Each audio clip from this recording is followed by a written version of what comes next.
पर्यटकांमध्ये आपण पाहिलं असेल पेंग्विन जेवढं मुंबईसाठी कमवतात तसं चित्ते कमवतात का विचारा. रोड शो बंद होणार आहेत का, जे ताफे मंत्र्यांचे असतात ते कमी होणार आहेत का, आणि प्रामुख्याने हेच मंत्री वरपासून खालपर्यंत परदेशी जाणं असेल किंवा सोनं घेणं असेल हे टाळणार आहेत का.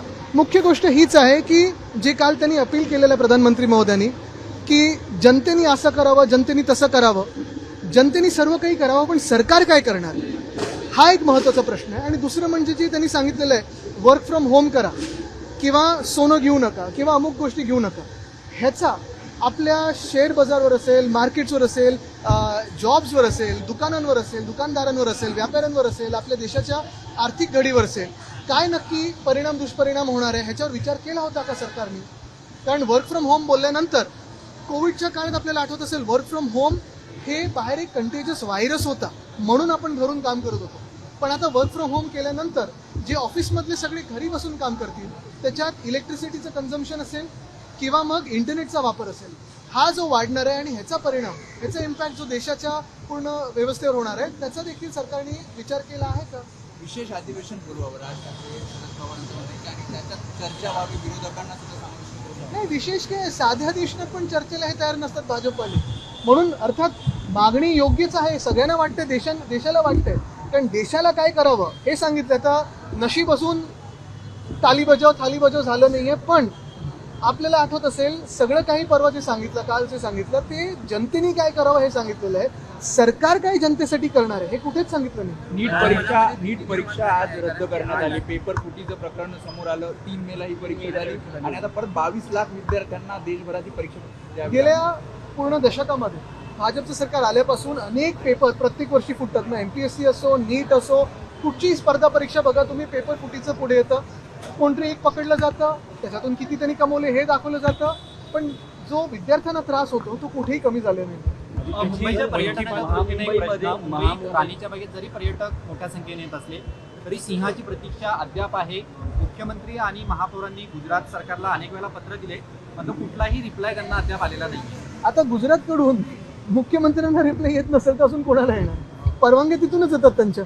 पण महत्त्वाची गोष्ट हीच आहे की पर्यटन जर आपण पाहिलं तर माहीमचा किल्ला देखील आम्ही प्रस्ताव मागच्या आठवड्यात देखील जेव्हा म्युन्सिपल कमिशनरना भेटलो तेव्हा महेशजी आम्ही दोघांनी मागणी केलेली आहे की माहीमचा किल्ला, विशालजी मला वाटतं तुम्ही पण त्यावेळी ती बातमी केली होती, आमच्या काळात तो साफ स्वच्छ चांगला करून घेतला, तिकडे जे रहिवासी होते त्यांना चांगली घरं दिली, पण पुढे अजून काही झालेलं नाही आहे. तसंच पर्यटकांमध्ये आपण पाहिलं असेल पेंग्विन जेवढं मुंबईसाठी कमवतात तसं चित्ते कमवतात का विचारा.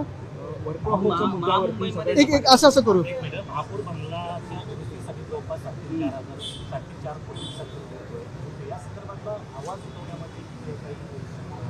आवाज उठवण्याचं नाही. आपण पाहिलं असेल सत्ताधाऱ्यांमध्ये पण भाजपमध्ये पण काही ठराविक लोकांना जास्ती फंड, काही ठराविक लोकांना कमी फंड, हे त्यांच्यामध्येच भांडण चालू आहेत आणि आम्ही तर आवाज उठवत आहोत. पण महत्त्वाची गोष्ट म्हणजे आम्ही जो आवाज उठवत आहोत तो स्वतःसाठी नाही उठवत, तो मुंबईसाठी उठवतो.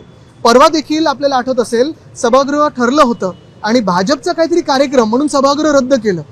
असं किती वेळा आपण पाहिलेलं आहे. म्हणजे मुंबईचे विषय नंतर भाजपचे कार्यक्रम पहिले, हे किती योग्य आहे. महाविकास आघाडी सरकारच्या काळामध्ये वर्क फ्रॉम होम लागू करण्यात आलं होतं, मात्र त्यालाच या विरोधकांनी विरोध केला होता आणि आता तेच सरकार वर्क फ्रॉम होमच्या दिशेने जाते. काय सांगते. हो, तेच सरकार बोलेल की तुम्ही कामं घरून करा, पण बाकीचं सगळं स्थळं जी असतात धार्मिक स्थळं वगैरे ही उघडी ठेवा.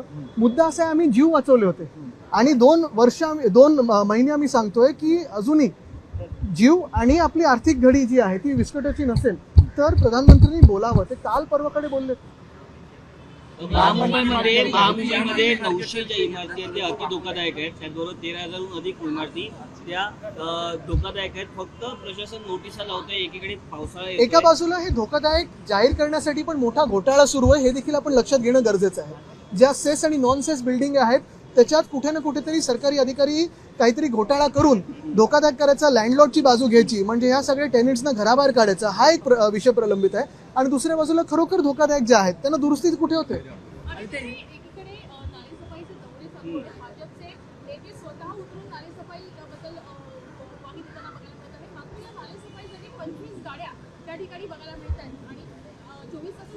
बरोबर आहे, गाड्या स्वतःसोबत 25 जात आहेत, पण नालेसफाईमधून जे गाळ निघायला पाहिजे ते किती गाड्या बाहेर निघतात आणि कॉन्ट्रॅक्टर कोण आहेत, किती लोकांना क्लीन चिटा दिलेल्या आहेत, किती लोकांवर आरोप लावले आहेत. मुद्दा हाच येतो की जेवढं मुंबईवर प्रेम आणि मुंबईची सेवा आम्ही केली तेवढं भाजप करत नाहीये. भाजप सगळे ऑर्डर दिल्लीकडून घेतं.